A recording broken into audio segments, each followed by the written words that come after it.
Hello, everyone. Welcome back to another episode of GregTalkz. I am your host, Greg, and today I'm going to tell you about the 10 things you need to make your portfolio the best that it can be. So let us get started. So the first thing that you need to have in your portfolio, of course, is a table of contents. The table of contents will basically showcase what people can look forward to when they're reading your resume, and just so on and so forth. Just gives an idea of like what to generally expect.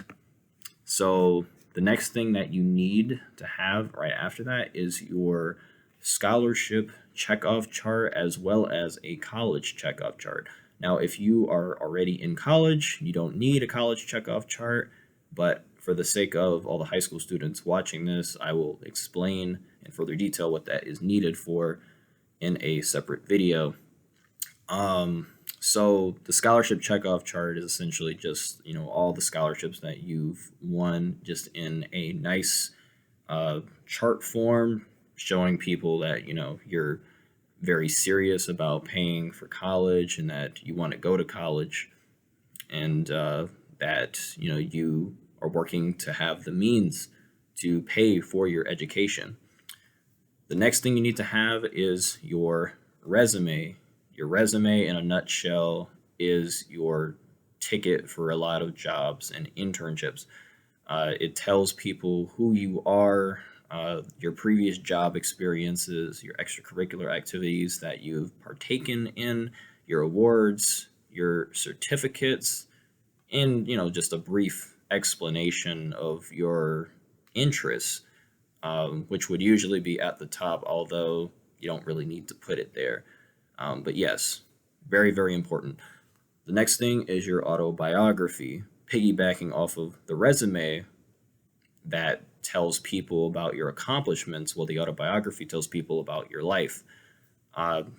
This is important mainly because it gives people an idea of who you are as a person, your dreams and goals, and your aspirations, things people who are looking to hire people definitely want to hear you talk about and show them. The next thing you need to have is your transcript and your financials.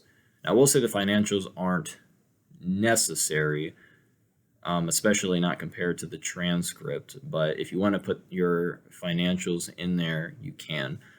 But speaking on the transcript, having a strong academic record definitely can make or break you in an interview for a job. Not saying it's super duper important, because in my opinion, the resume and the autobiography are even more important than the transcript, but the transcript needs to be there to show the person that's interviewing you or the person that you're talking to that you're serious about your academics. Now, the next section should be your letters of recommendation that you've either gotten from people in your circle, whether that is a mentor, a coach, or so on and so forth, people that can vouch for your skills and people that have watched you grow into the person that you've become currently. Very important. The next section should be your community service letters.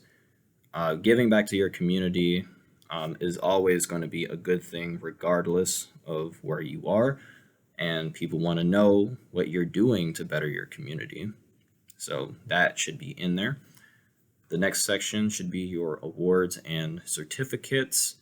Now, in my opinion, if you already have all this listed in your resume, you might not necessarily need to show this, but you should have like a couple of your certificates just in there, just for the sake of, having it there. It would, kind of be cool to see like, oh, you have like a trophy for baseball, or, for karate, or for piano, just something to round you out more when you're trying to market yourself to other people.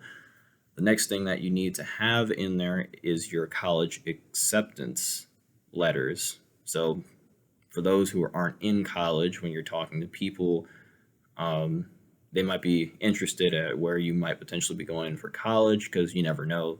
There could be an opportunity there, because you never know who you're talking to. So you want to have that also listed. And then finally, just have any other miscellaneous things that you want to show in there that tells people a little bit more about you.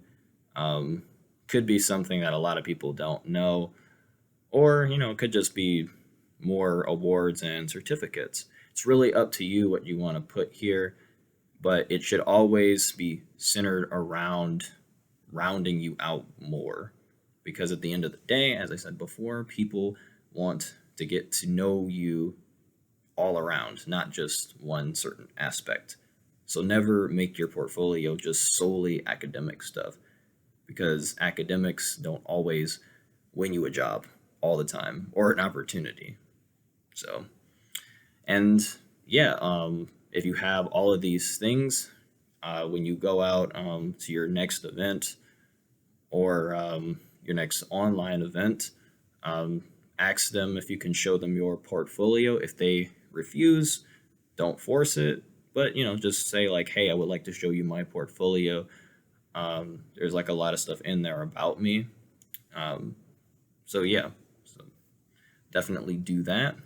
And I hope that you learned something from this video. If you have any questions, make sure you put them in the comments below. If you liked what I had to say, you can leave a like or you can leave a dislike. Engagement is good in either case. And yeah, in the next couple of videos, I definitely want to touch upon social media and the marketing aspect of that, because that is also crucial, especially in today's time. So stay on the lookout for that. If you haven't checked out my other videos on imposter syndrome, or the one I did on being a transfer student, make sure you go check those out. Definitely valuable information. And with that being said, I hope you guys enjoyed, and I'll see you next time. Thank you for watching. Bye.